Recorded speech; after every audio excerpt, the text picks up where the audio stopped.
Hello, it's me again. So I posted my first YouTube video after a long wait and a good amount of procrastination. And I wasn't expecting it would get any views. None at all. And I posted it last night, I guess around 1 a.m. or something, and I slept after that. And I wake up and I see there are 26 views, which were not mine, by the way. I didn't watch the video even once. And it even had a comment, a really kind one. And I really thank you for watching it till the end. It means a lot. I will try to keep up whatever I had said in the last video, but this is just me trying to appreciate all of you who watched my first video. Thank you so much. I also wanted to share.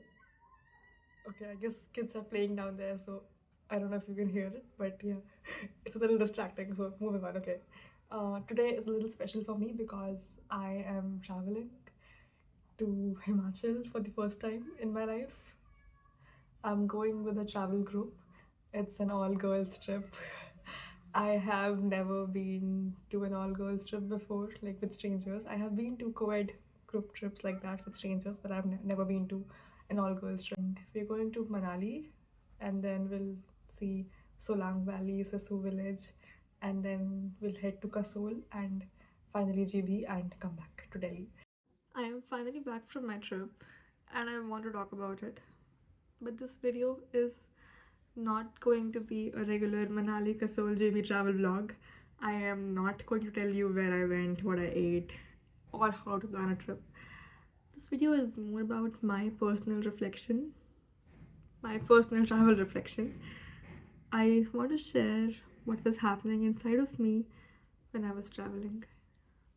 There were moments that happened that I didn't expect at all would happen. There were moments that changed me, scared me, and even healed something inside of me. This is just me trying to put those moments into words. Before I talk about the trip itself, I want to share a little about where I was before I left. So, I have a bit of history with the mountains. I have dealt with motion sickness a lot of times when I would travel to the mountains before, and I get extremely tired and sick at higher altitudes very easily. I have experienced altitude sickness, so every trip to the mountains comes with a layer of anxiety and not just excitement. On the top of that, I finished my master's degree in July, and soon after that, I got a tailbone injury. It sounds small, but it really was not. I could not sit properly, I could not run, I could not move the way I used to, and my body felt extremely restricted. The time was heavy. There was a lot of loneliness, a lot of stillness that I did not choose for myself. And mentally, too, I was going through something. I won't go into details, but it was emotionally challenging. So, this trip was not just another vacation. It was going to be my first trip after this injury. It was my first trip after I finished my master's degree. In a way, it felt like stepping back into my body and stepping back into life. To be honest, I was not trying to prove anything to anyone. I was just trying to test and see if my body would cooperate with me and if my mind would feel a little lighter. I did not have the answers when I left. I just carried these questions with me to the mountains. Most people on this trip had come for one thing: snow. Yeah, they had traveled from all across the country to witness snowfall, to touch snow, to feel it. And it's completely justified. But when I think about it now, I feel I had a slightly different approach. I did not go there to see snow. Yeah, I was just there to experience, and that was it. It honestly did not matter to me whether I could touch snow or not. Just being there felt enough. Even looking at the snow covered peaks from a distance, it already felt complete. There was one moment from this trip that I did not record at all. It was not because the moment was not important, but the moment felt way too important to document. So, on my way to Sissu village, as the altitude increased, I did not take my phone out at all. I was sitting there in the bus, watching the mountains come closer to me, and despite the turns, the twists of the roads, I was not feeling sick. I was not feeling anxious. I felt fulfilled. My senses felt sharper, the air felt louder, and my chest felt full. I remember I was quietly crying on my seat in the bus when everyone else was singing songs, playing games, dancing, talking to each other. Yeah, I was just there in my seat crying. And it was not out of sadness or fear or anything like that. It was because something felt overwhelming in the best way possible. I didn't want any proof to record that moment. I didn't need any footage. I just wanted to live inside that moment completely, be fully present. And even now, that moment lives in my memory very clearly. And I guess that document in my memory that I experienced while traveling was better than anything I could have captured on my phone.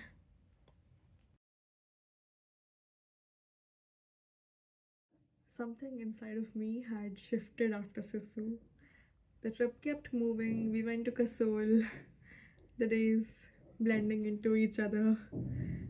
And then, on the second last day of my trip, that was 31st of December, the last day of the year, we had river rafting planned in Beas. The temperature was around 1 degree Celsius. I ended my year in that river on a boat, on a raft to be more specific. And strangely, before it happened, like before the moment started, before I entered the raft, I was not scared even a bit. Yeah, it has never happened with me before. Before everything adventurous that I have done in my entire life, my heart would be pounding, but I was so calm.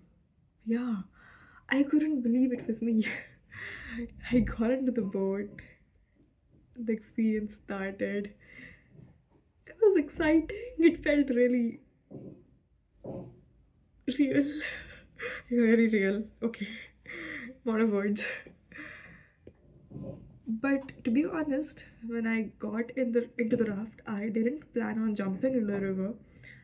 But when the guide asked us if we want to jump, the moment came and I did not hesitate. I will attach the jumping clip, yeah, in the video here. So the second I hit the water, my body just panicked. My breath caught, my skin burned. Everything inside of me screamed that it's too much to handle.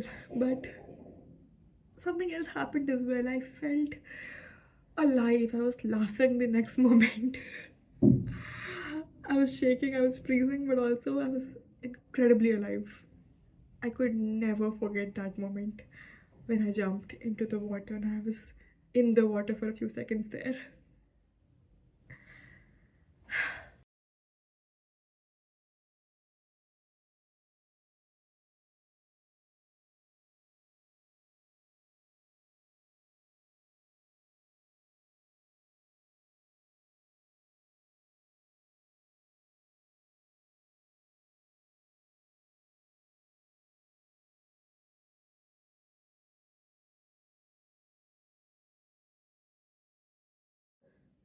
I have always loved this song, The Fools Who Dream from La La Land.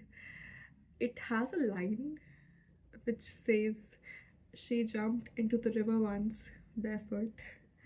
The water was freezing. She spent a month sneezing, but said she would do it again." I never imagined I would live those lines so literally. Yeah, this is how I ended my year. That night was New Year's Eve. We were all together. There was warmth, laughter, music, positivity. But there was a small moment I quietly noticed. As the midnight got closer, everyone was calling somebody, family, partners, friends, and I didn't really have anyone to call. And what surprised me wasn't that it hurt, it didn't make me sad. It was just that it didn't hurt the way I expected. I wasn't lonely in a dramatic way. I was just aware of myself, aware of where I was and with whom I was. And strangely, that felt okay. I had just jumped into freezing water earlier that day, and I had felt fear, intensity, aliveness. So, standing there without reaching out for anyone else, I strangely felt complete. There was no resolution, no big wish. I was just quietly accepting where I was and who I have to become in the future as well. But I didn't have the pressure of my future dreams and aspirations in that very moment. So that is how this year changed me, and that's how I stepped into the new year 2026. The last part about the trip was the hike to Serolsar Lake. Nothing dramatic happened, but something settled. I didn't feel afraid of the altitude. I got tired in between, but I managed it quite well. My body was cooperating and my mind was calmer. It felt like the mountains were not challenging me anymore. It felt like the mountains were finally accepting me, or maybe I was accepting myself in them. The trip was not about taking places off a list. It wasn't about snow, adventure, or doing something impressive. I guess it was more about noticing what happens when I let myself experience things fully without rushing or without proving. I came back with no big answers, just some quiet confidence that I can move through discomfort, that I can feel things deeply, and sometimes being present in a moment is more than enough. Yeah, thank you so much for being here till now.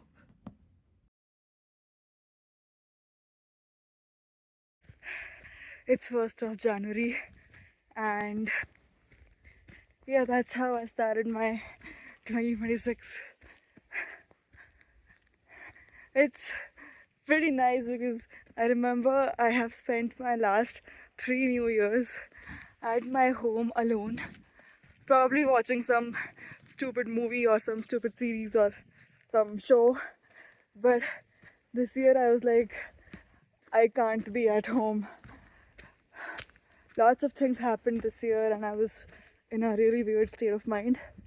But now I'm here and I'm glad I made this decision. Yeah, it was scary coming alone, but I found some really nice people on the way and a really cute dog. It's me walking on the Jalori Pass trail. I had been to the lake and I'm now coming back. I mean, the trail is not difficult, it's just I am out of practice. But yeah, it's a lovely experience, and I hope I'm able to do more such treks in the future, more difficult ones too. And I thought I had motion sickness because previously, every time I would come to the mountains, I would feel pukish and nauseous, and that's why I would always carry Avamine with me. But this time, when I was uh, coming, yeah, I didn't take the medicine. I had a lot of food, and the road was really bad. I mean, the roads, the turns, and everything. But still, I did not feel pukish or nauseous at all. I don't know why. Have the mountains finally accepted me? Yeah, look at that.